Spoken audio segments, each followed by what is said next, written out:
சமாதானத்தை கொடுக்கிற சமாதான பிரபாகிய இயேசுவின் இனிதான நாமத்தினால் உங்களை வாழ்த்துகிறேன். இந்த நாளிலும் கூட ஏசாயா தீர்க்கதரிசி புஸ்தகம் 9 அதிகாரம் 6 பின்பகுதி சொல்லுகிறது, அவர் நாமம் சமாதான பிரபு எனப்படும். சமாதானத்தின் பிரபு நம்முடைய ஆண்டவராகிய இயேசு. இன்னைக்கு உலகமே சமாதானத்திற்காக அங்கலாய்த்து அலைந்து தேடி தெரிகிறத பார்க்க முடியுது. தேச தலைவர்லாம் சந்திக்கும் போது சமாதானத்துக்கான கட்டமைப்பு அல்லது கூடுகை ஒரு கூட்டம் என்று சொல்லி அப்படிப்பட்ட ஒரு கான்பரன்ஸுக்குடைய காரியங்களை தான் பார்க்க முடிகிறது. ஆனாலும் கூடி கூடி பேசினாலும் தேசங்களுக்குள்ள சமாதானம் இல்லை, யுத்தங்களை தான் பார்க்க முடிகிறது. இந்தியாவை சுற்றி எடுத்துக்கிட்டாலும் அப்படித்தான். பாகிஸ்தானுக்கு இந்தியாவுக்கும் பிரச்சனை, மாலத்தீவுக்கு இந்தியாவுக்கும் பிரச்சனை, என்ன சொல்ல போனீங்கன்னா பங்களாதேஷ்க்கு இந்தியாவுக்கு நல்ல ஒரு இது இருந்துச்சு, அதுவும் அகேன்ஸ்டா இருந்து எல்லா இடத்துல அதே மாதிரி மத்திய கிழக்கு பகுதியில் எங்குமே சமாதான குறைவு. அதேபடி குடும்பத்துக்குள்ள வந்து விட்டோம் என்று சொன்னால் பெற்றோருக்கும் பிள்ளைகளுக்கும் சரியான ஒரு தொடர்பு இல்ல. கணவன் மனைவி எல்லாருக்குமே நீ பார்க்கும் பொழுது ஏதோ வாழணுமே ஏதோ என்று சொல்லி நிலைமையில் தான் போய்கொண்டிருக்கிறது. ஆனால் ஆண்டவர் என்று சொல்கிறார், என்னுடைய சமாதானத்தை உங்களுக்கு வைத்து போகிறேன் சொல்லுகிறார்.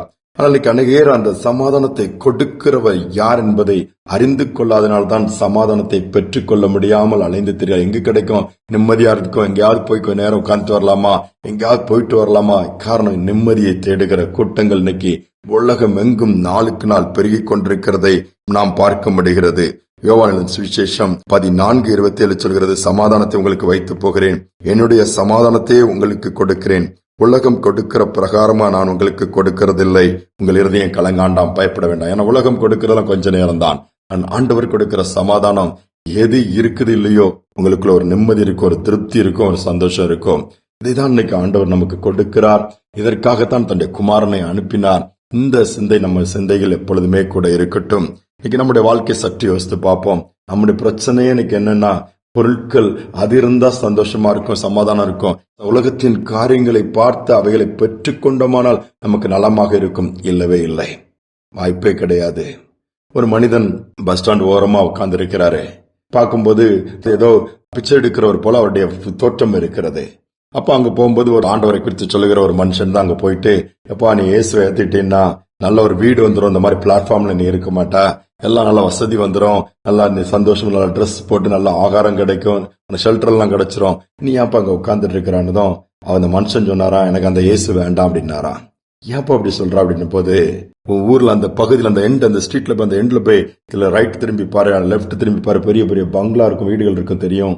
கேள் அப்படின்னு சொல்லி, யாருக்குள்ளது கேள் அப்படின்னு சொல்லும் போது இந்த மனுஷன் கேட்கிறாரு, சொல்லுங்களா அது யாருக்குள்ளது? அதெல்லாம் என்னுடையதுதான்.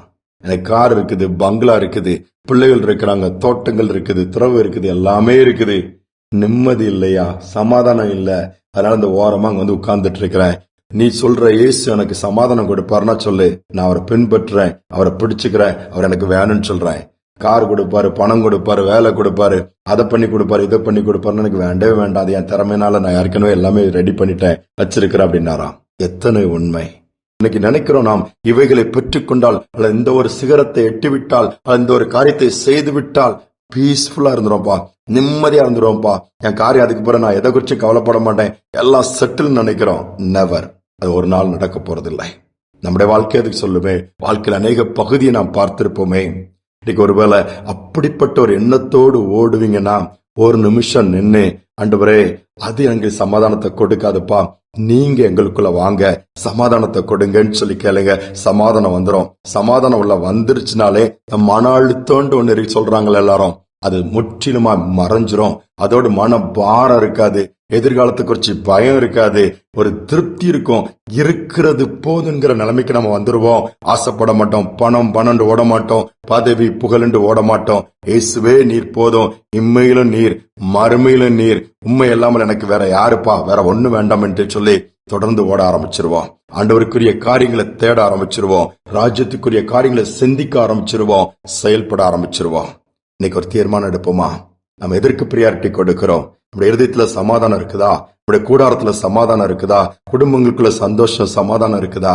இல்லன்னா இயேசுவை அனுமதிப்போம். அவர் சமாதான பிறகு வாசல் படியில தட்டிட்டு இருக்கிறாரு, இருதய கதவை திறந்து கொடுத்தா உள்ள வந்துருவாரு. உள்ள வந்துட்டாங்கன்னா உள்ளமதின் பாரங்கள் எல்லாம் மாறிடும். ஊக்கமா நாம் தொடர்ந்து ஆண்டவரை துதிக்க முடியும், ஜெபிக்க முடியும், முன்னேறி செல்ல முடியும். ஜெபிப்போம். அன்பின் தகப்பனே, புதிய நாளுக்காக நன்றி செலுத்துகிறோம்ப்பா. சமாதான பிரபுவா எங்களுக்காக வந்ததை நினைவு கூறுகிறோம். எவ்வளவு பெரிய பாக்கியம் அப்பா. இந்த உலகமோ உண்மை ஒதுக்கி வைத்துவிட்டு சமாதானத்தை தேடுகிறது, சமாதான காரியம் பேசுகிறது, ஆலோசனை பண்ணுகிறது. நீர் இல்லாமல் எப்படி சமாதானத்தை பெற்றுக் கொள்ள முடியும்? குடும்பங்களோ இன்னைக்கு ஆலோசனை பண்ணுகிறது, அல்லது உட்கார்ந்து பேசினாலும் சமாதான பிரபு வெளியல்லவா நிற்கிறீர், நீர் உள்ளே வந்தால் தானே சமாதானம் உண்டாகும். இன்னைக்கு உண்மை அனுமதிக்க எங்கள் குடும்ப வாழ்க்கையிலே, தனிப்பட்ட வாழ்க்கையிலே, எங்கள் இருதயத்திலே, எங்கள் எல்லா பகுதிகளிலும் நீர் நிறைந்திருக்கும்படியா ஜெபிக்கிறோம்ப்பா. யாரெல்லாம் சமாதானத்தை, நிம்மதியை இழந்து போய் வேதனையோடு இருக்கிறார்களோ, இந்த பிள்ளைகளுடைய இருதயத்தில் ஒரு பெரிய சமாதானம் வரட்டும்பா. இந்த உலகத்தினால் இந்த சமாதானத்தை கொடுக்க முடியாது. நீர் கொடுக்கிற சமாதானத்தை உலகத்தினால் கெடுக்கவோ எடுக்கவோ முடியாது. அந்த வார்த்தையின்படியே நீர் நிரந்தரமாய் எது இருக்குதோ இல்லையோ, நஷ்டம், கஷ்டம், கண்ணீர், வேதனை, நெருக்கத்தின் பாதையிலும் சமாதானத்தோடு இருக்க நீர் உதவி செய்யுங்கப்பா. கூடிய மட்டும் எல்லாரோட சமாதானமா இருங்கன்னு சொல்லி உங்களுடைய வார்த்தை சொன்னது போல எந்தவித காரியங்கள் நாங்கள் எங்கள் சமாதானத்தை இழந்து விட அனுமதிக்காதங்க. இப்படிப்பட்ட ஒரு சூழ்நிலைகளுக்கு எங்களை விலக்கி பாதுகாத்துக் கொள்ளுங்க. உண்மையை சார்ந்து கொள்ள உதவி செய்யுங்க. தாழ்த்தி ஒப்புக் கொடுக்கிறோம். துதி கனமயமே ஏற்றுக்கொள்ளும். மீட்பு நாமத்தில் வேண்டிக் கொள்கிறோம் நல்ல பிதாவே. ஆமே ஆமே. நமக்கு ஒரு சமாதானத்தை கொடுக்கிற சமாதான பிரபு உண்டு. அவரை நம்முடைய வாழ்க்கையில் அனுமதிப்போம்.